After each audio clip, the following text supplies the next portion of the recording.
அதாவது மணிரத்னம் இயக்கத்துல மம்முட்டி, ரஜினி இந்த காம்போல வெளியான ஒரு படம்.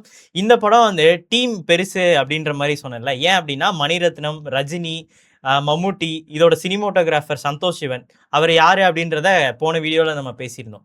ஸோ இந்த மாரியான ஒரு டீம்ல உருவான படம் தான் தளபதி. இந்த படம் வந்து அந்த மகாபாரதத்துல வந்து கர்ணன், துரியோதனன் இந்த 2 கேரக்டரை இன்ஸ்பயர் பண்ணி தான் அந்த தேவா, சூர்யா இந்த 2 கேரக்டர் எழுதியிருக்காங்க. இந்த படத்துல எனக்கு ரொம்பவே புடிச்ச சீன் அப்படின்னா, அந்த ஸ்ரீதிவ்யா வந்து கோயிலுக்குள்ள வருவாங்க. ரஜினியும் கோயிலுக்குள்ள வருவாங்க. அப்படி இருக்கப்போ இந்த சைடு ஒருத்தவங்க, இந்த சைடு ஒருத்தவங்க சென்டர்ல அவங்க அப்பா இருப்பாங்க. பின்னாடி வந்து ட்ரெயின் கிராஸ் ஆகும். 2 பேரும் ஒரே டைம்ல திரும்பி பார்த்து ஃபீல் பண்ணுவாங்க. இவங்க நினைக்கிறதே தான் இவங்களும் நினைப்பாங்க. இவங்க தான் இவரோட பையன் அப்படின்ற மாரி தெரியாது. இவங்க அழுதுட்டு இருப்பாங்க. இவருமே அந்த ஒரு ஃபீல்ல தான் இருப்பாரு. ஸோ அதுல வந்து மியூசிக் வந்து ஒரு மாரி ரொம்ப எலவேட் பண்ணும். அது ஒரு மாரி ரொம்பவே பயங்கரமா இருக்கும். ஒரு 10 செகண்ட் தான் மொத்த கதையுமே வந்து அந்த சீன்லயும், அந்த ஃப்ரேம்லயுமே சொல்லியிருப்பாங்க. ஸோ இதுதான் எனக்கு ரொம்பவே புடிச்ச சீன்.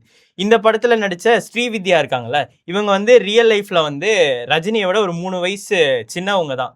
ஸோ அந்த படத்துல இவங்களுக்கு அம்மா கேரக்டர் வந்து பண்ணியிருப்பாங்க. இந்த படத்துல சினிமோட்டோகிராஃபி நம்ம ஆல்ரெடி பேசின மாரி எல்லாமே பயங்கரமா இருக்கும். ஆனா இந்த சந்தோஷ் சிவனுக்கு வந்து இதுதான் டெபியூ ஃபிலிம். இந்த படம் மட்டும் தான் ரஜினியும், மணிரத்னமும் சேர்ந்து ஒர்க் பண்ணியிருக்காங்க.